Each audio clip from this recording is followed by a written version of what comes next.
Quiero saludar, está con nosotros en nuestro centro de noticias Carlos Negret, él es el defensor del pueblo de Colombia.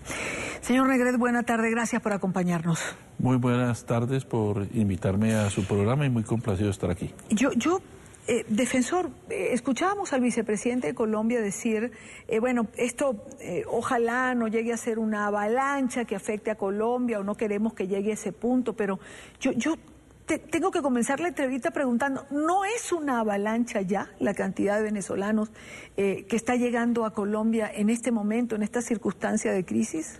Según las informaciones nuestras, llegan todos los días entre 25.000 y 30.000 ciudadanos colombianos y venezolanos a hacer diferentes actividades. Y pues esa cifra, con todo el respeto, para mí también, como lo piensa usted, es una avalancha. Afortunadamente hasta ahora se quedan un margen de un 10% y los otros se devuelven, ¿cierto? Pero sigue siendo muy preocupante porque nosotros no tenemos la infraestructura para atender el derecho a la salud, el derecho a la vivienda digna y el derecho a la educación de todos los ciudadanos venezolanos que quieren venir a Colombia. Y como lo he dicho reiteradamente, no puede haber personas de frontera, los venezolanos son hermanos nuestros porque siempre nos atendieron de la mejor manera posible, nosotros tenemos que abrirle la mano, pero ojalá que no haya una catástrofe humanitaria después de lo que ocurra el día domingo. Yo creo que después de la avalancha, usted lo ha dicho, una catástrofe, es terrible tener que usar estas palabras, es terrible pensar que eso puede llegar a ocurrir, pero es la realidad, eso es la realidad de lo que se está viviendo en Venezuela y en Colombia, por la misma circunstancia. ¿Qué está haciendo Colombia, defensor, para solventar, o no solventar, por lo menos para atender esta circunstancia que ya se está presentando? Nosotros hemos venido trabajando de la mano con Migración Colombia. Visitamos los 7 puntos, tenemos unas rutas para acometer de la mano también de un organismo internacional como ACNUR, de manera de poder dar toda la asistencia humanitaria que se requiera en todos los puntos fronterizos legales, digamos, porque como usted lo conoce, claro, pues la frontera son 2.000 kilómetros, pero igual, si pasa un venezolano o un colombiano que quiera retornar a su ciudad, lo atenderemos en el punto fronterizo nosotros, porque para la Defensoría del Pueblo no hay sitio vetado en Colombia. Ahora, usted menciona lo que puede ocurrir después de este domingo, si se realiza la constituyente que ha convocado Nicolás Maduro. Esto puede evidentemente presionar a que más gente salga.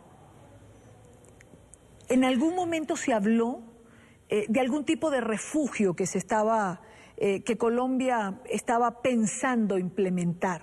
¿Esto se ha hecho? ¿Se ha trabajado en relación a esto? ¿Tiene usted información?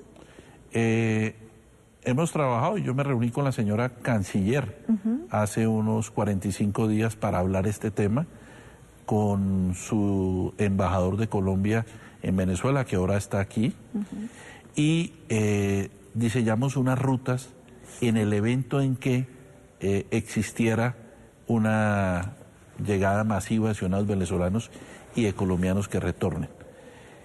Si llega uno, llega 1 millón, es supremamente preocupante. ¿Por qué? Porque Colombia no está preparado para recibir un ciudadano más. ¿De qué vamos a depender? Y hemos trabajado también de la cooperación internacional de ACNUR, que tiene toda la capacidad logística para atender estos eventos, y nosotros nunca nos hemos salido de Cúcuta ni de los puntos fronterizos, y este fin de semana vamos a estar en todos los puntos fronterizos viendo a ver qué ocurre. Yo lógicamente no me puedo entrometer en temas políticos de Venezuela, y como el voto es secreto, nosotros aspiramos que la gente tome la decisión que más tranquilo los deje a ellos. Y ojalá no tengamos que recibir a los ciudadanos venezolanos y a los colombianos que retornan, como le digo, pero si hay que hacerlo, lo recibiremos y partiremos el pan. Algo tenemos que hacer, pero lo tendremos que hacer. Ahora, Hablamos de ACNUR y hablamos de la logística con la que se nos puede apoyar en una circunstancia como esta. Ahora, la Unión Europea, por ejemplo, ¿está en capacidad de dar ayuda económica a Colombia? ¿Se ha pensado en eso para atender esta crisis? Cuando hablamos de masiva, cuando hablamos de una circunstancia en que puede haber una migración masiva, yo pienso en las cifras que nos están dando. 25 a 30.000 venezolanos cruzan el puente por día. Unos se devuelven, otros no. Si 30.000 venezolanos cruzando un puente del estado Táchira a Colombia, a Cúcuta, no es masivo, yo no quiero pensar lo que es masivo, defensor. No, realmente, cuando uno se para en ese puente, los que nos recorremos este país y nos paramos en ese puente, la situación es dramática. Es dramática porque la gente no viene a Colombia porque quiere, sino porque le toca. Porque tiene que venir a comprar la harina y el arroz acá. Y eso es muy grave. Hace 30 días estuve en Ginebra con el alto comisionado de los derechos humanos y entre los temas que le toqué fue Venezuela. Le dije, la siguiente bomba social para Colombia será Venezuela. ¿Por qué? Porque económicamente el país no tiene recursos para atender, como tú lo llamas, una avalancha o una catástrofe o unos ciudadanos de bien que vienen de Venezuela a buscar trabajo y a buscar refugio. Él lo tomó muy en cuenta porque no atender a los ciudadanos que llegan a otro país es violación de los derechos humanos. Tenemos que darle educación, tenemos que darle salud, tenemos que darle vivienda digna. Y también estuvimos con ACNUR en Ginebra. Claro. O sea, nosotros le llamamos la atención a todos los organismos en Europa para que esa cooperación internacional llegue. Es la única posibilidad que tenemos. Y el gobierno está trabajando en esa línea, es decir, ¿por qué esperar a que la situación se agrave de alguna manera? ¿Por qué esperar que vengan más venezolanos? Digo, ¿no tendría de alguna forma que estarse gestionando alguna ayuda económica por parte de organismos internacionales ya? Como usted lo sabe, yo soy parte del Estado, pero no del gobierno. ¿Sí? Lo que yo sé es que la canciller ha venido trabajando en ese tema con migración, con el director de fronteras, y han hecho todo lo necesario para, en el evento que ocurra, una llegada masiva de ciudadanos venezolanos, vamos a tener cómo atenderlos en Cúcuta, en Arauca, en cualquier otro sitio. Lo que pasa es que no podemos saber hoy si se van a dar 100.000 o solamente Claro. los mismos que 30.000. Entonces es muy grave también hacer política pública Claro. sin saber el monto. Pero yo creo que el susto que vivimos y las angustias que vivimos en 2015 no nos va a volver a pasar. O sea, ya estamos todos preparados y nosotros como Defensoría tenemos todo nuestro esquema para salir a atender humanitariamente a las gentes. Ahora, defensor Negre, por otra parte, esta es una crisis, digamos, en dos vías. Hay una crisis humanitaria, evidentemente, que es la que plantea el que los venezolanos estén pasando a Colombia en la circunstancia en que están pasando. Pero hay una crisis que también se presenta entonces en Colombia, fuera de la que implica atender a esta gente. Porque muchos venezolanos, no solamente a través de este punto, sino de otros, están pasando, están ofreciendo mano de obra, están, digamos, trabajando en lo que se les ofrezca, porque mientras quizás que para un colombiano 50.000 pesos no son nada, para un venezolano 50.000 pesos significan resolver un mercado para una familia de 15 días. Es decir, también se está desplazando a los colombianos que ya de por sí hay algún problema de desempleo. O sea, esto también está teniendo estas consecuencias. Sí, y le hemos advertido al gobierno que tenemos que trabajar rápidamente en el tema de la xenofobia, porque a nosotros nos atendieron en Venezuela con el corazón abierto y nosotros tenemos que atenderlos. Pero lo más grave de que si estamos peleándonos o no peleándonos por un trabajo, el tema no es eso, el tema es que se han aprovechado los ciudadanos venezolanos para no pagarles el justo precio por su trabajo. La canciller me contó en esa conversación que tuvimos que han multado a casi 500 compañías que han empleado venezolanos y no han pagado lo justo.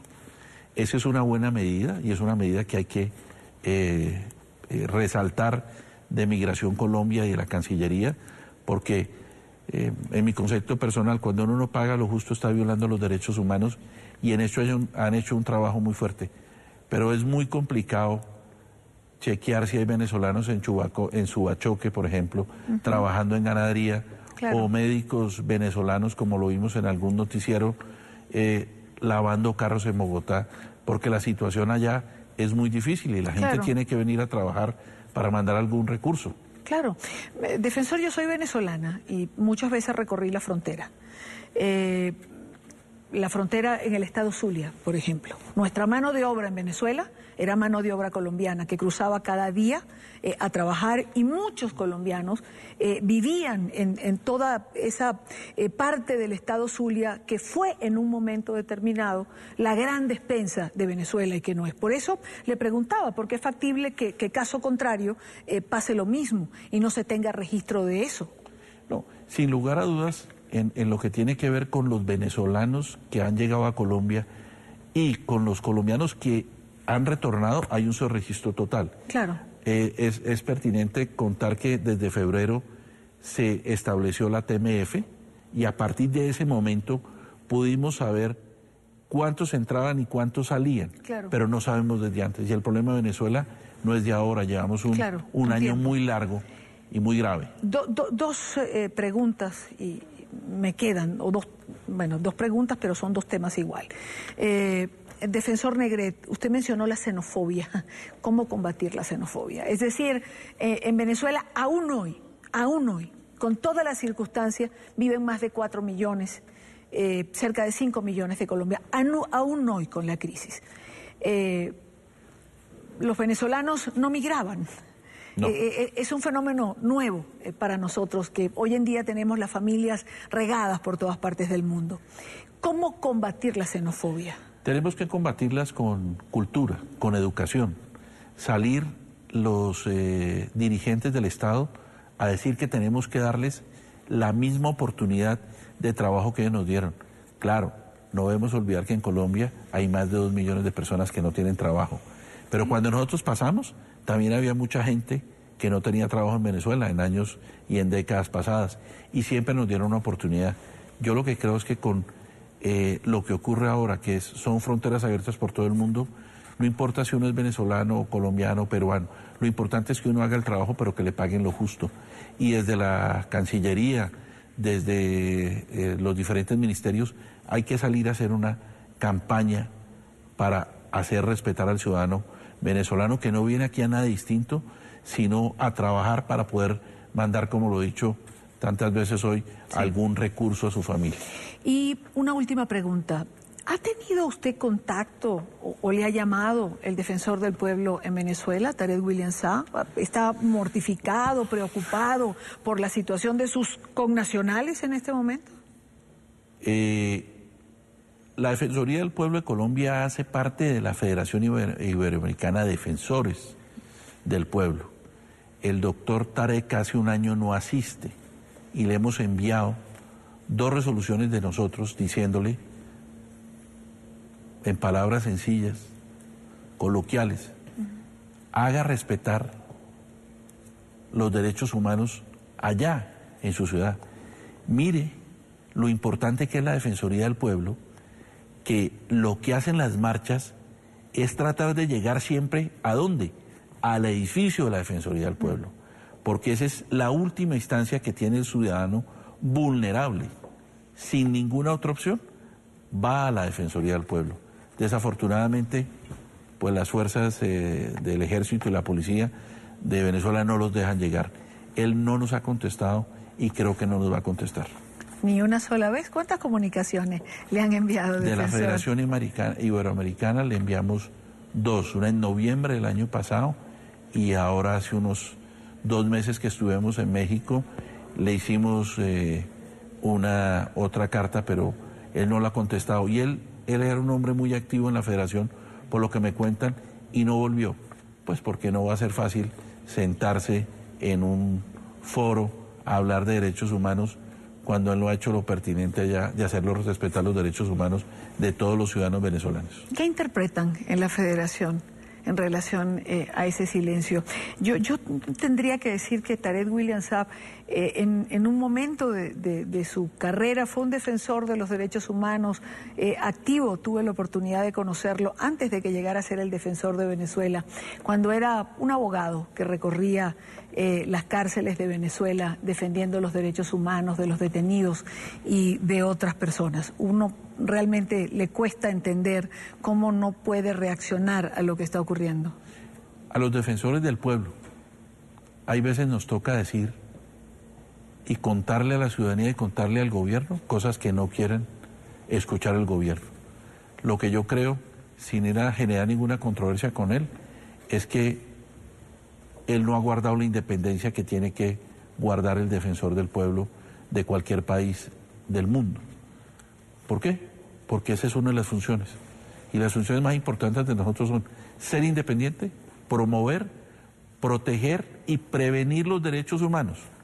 La pregunta es, ¿los ha prevenido? ¿Los ha protegido? ¿Ha cumplido? No sabría, yo no tengo por qué calificarlo, pero serán los ciudadanos de Venezuela que algún día lo califiquen y lo determinen si cumplió o no cumplió.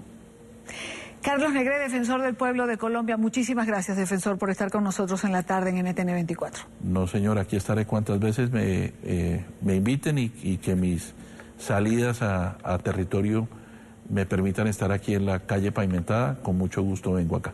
Gracias de verdad por estar con nosotros.